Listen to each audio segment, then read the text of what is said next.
Diyan magandang araw para matuto. Welcome back sa YouTube channel natin or sa Facebook. Sa Facebook mo ito pinapanood. Ako po si Architect Ed. Naalala nyo pa ba yung binibenta kong building na 2 floors, no? Yung dorm at pinapropose ko na co-working space na napakagandang passive income, no?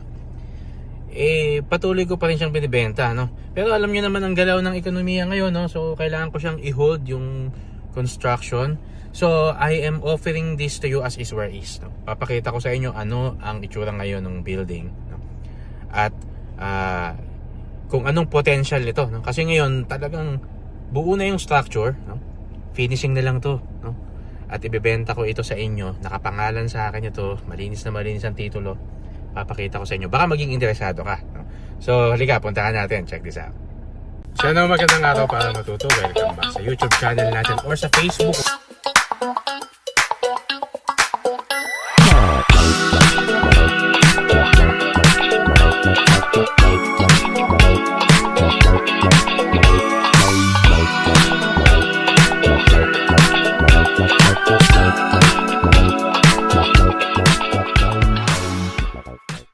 Okay, quick recap, no? Kung hindi mo pa napapanood yung video tungkol dito, anyway, ilalagay ko naman somewhere down dyan sa description ng video na ito, no? Makikita mo yung description. Ilalagay ko yung links, no, dun sa mga previous videos ko about this project. Pero quick lang, no, recap dun sa mga nabanggit ko na noon, no? Ang building na ito ay katabi ng isang university, no? Tapos may isa pang malapit na college. So dalawang colleges ang nakadikit, no? Yung isa walking distance lang, 100 meters yung distance. Yung isa naman talagang kadikit niya, no? Yung First City Providential College, no? So kung ang target mo gawin tong studio units, no, mapupuno to ng mga tenants, no? Kung gusto mo naman co-working space, no, which is yun yung iniisip ko, no? Kasi sa co-working space pwede mong mabawi yung puhunan mo rito ng 5 years, no? So pag-usapan na lang natin yun, no? Kasi gusto ko makita mo muna tong building, no? At pag-usapan natin yung ibang mga details, no? Kapag nagkita na tayo dito, sasamahan kita at pasyalan natin to, no? Pero ngayon pakita ko muna sa'yo kung anong status ngayon ng project. Okay, so ngayon eto na yung status niya. Plastered walls, 2 floors, no? Meron na akong primer at lalagyan na lang yan ng mga windows, no? May mga abang na lahat yan sa electrical. Talagang naghihintay na lang yan ng finishing, no? So 187 square meters yung yung lote, no?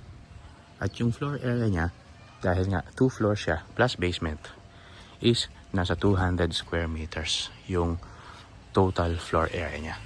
Pakita ko sa iyo yung itsura ng mga units kasi meron na itong mga partitioning. Meron na siyang 6 units each floor. 6 dito, 6 sa taas. Let's check it out. So this hallway leads to the stairwell going to 2nd floor and going to basement. Ito yung basement. Yan. So yung basement niya nasa mga 40 square meters ang floor area niya, no? So itong basement, ito yung hindi pa na tatapos. Tapos ito, stairs going to 2nd floor. Meron siyang common toilet dyan. So ang itsura ng mga units nito,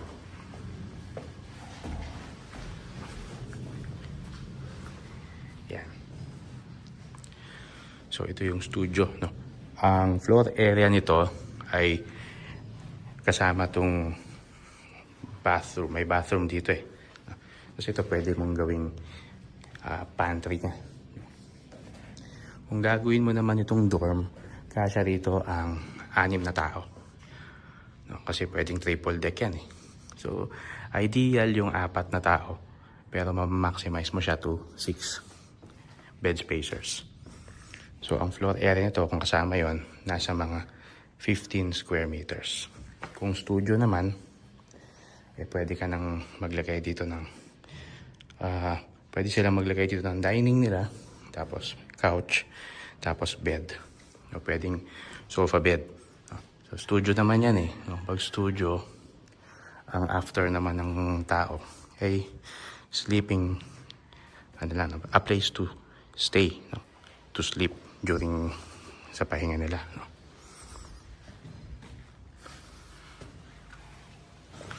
Yan.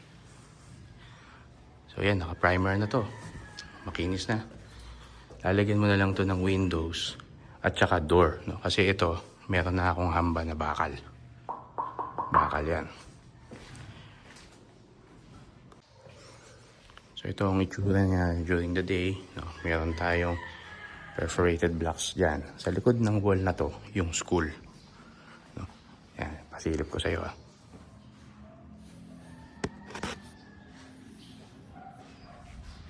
Yun na yung school, no?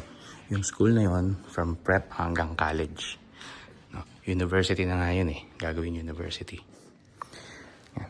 So ito ang liwanag niya during the day. So ito ang mga units. Merong preskong hangin dito na umiikot sa hallway. Yan. Nakaabang na rin ito para sa ceiling, no? May insulation, ha. Hindi mo hindi mo na kailangang gumawa ng bagong structure, no? It's already done, no? The structural components niya is 98% na. Kasi yung basement na lang yung kulang And yung basement, i-finish na lang din yun, no? So this space can be used as storage, no? O kaya, ito yung maging kwarto ng bantay mo, no? Kasi pwede pa dyan ng isang tao, no? Mga nasa pa to, 5 to 6 square meters pa yan, no? So yung bantay mo o kaya yung CCTV mo, mayroong server, pwede dyan. Ayan. So this is a very nice investment, no? Malaki ang potential, no? Hindi ko lang itutuloy na kasi iba na direksyon ko, no? Ikaw na lang magtuloy. Pag-usapan natin kung paano mo ito i-operate. Okay, ito naman yung itsura ng basement, no? Malaki rin to, no? Nasa 40 square to, no? Ito yung ground floor, ito yung basement, no? Malaki to, no? So anong pwedeng gawin dito sa basement, no? Pwede pa itong gawing canteen, laundromat, or even no, gawin mong office, no? Pwede to. So malaki pa yung opportunity itong space na ito kung gusto mo tong pagkakitaan pa. So yung nakikita nyo na yan yung university, yung campus, no? Ito yung building, diba? So yung mga estudyante dyan, mga teachers, siyempre meron dyang maghahanap ng a place to stay, a place to study, no? And dito ka na, no? So ganda ng potential. Plus meron pang isang school, no? Paglabas mo dito sa kaling to, lalakad ka lang ng mga 70 meters, meron na uling isang school, no? Ganun din, no? Ganito rin kalaki yung school na yon, no? Merong from prep to college. So napakaganda ng potential nito. Nasa San Jose del Monte, Bulacan, never babahain, malapit sa lahat, no? At yung Bulacan International Airport, no? Malapit na dito yon, no? So who knows, no? In 1 to 2 years time, iba na presyo niyan. So mag-invest ka na ngayon. Okay, so ngayon nakita nyo na, no? Konti na lang yan, no? Finishing stage na lang yan. So I'm offering this building to you for 12 million pesos, no? 12 million pesos, 187 square meters ito. May 12 units na studio, no? Kumputin mo, paupahan mo yung bawat studio nito ng 7,000, no? Maganda ang balik, no? So may ROI ka rito ng mga 10 years, 15 years, no? Pero kung yun ay gagawin mong studio, no? Iba pa kapag gagawin mo siyang co-working space. Alam mo ba yung co-working space? Kapag ginawa mo tong co-working space, as early as 5 years ROI ka. Pwede kong ituro sa iyo, no? Kasi ginawan ko na ito ng plano na kung paano i-operate, no, itong business na to. Kaya lang nagbago yung direction ko. I'm gearing towards another venture, no? So ito ipapatuloy ko na lang sa iyo, no? At maganda to para sa mga gusto talaga ng passive income, no? Lalo na itong structure na to katabi ng university, no?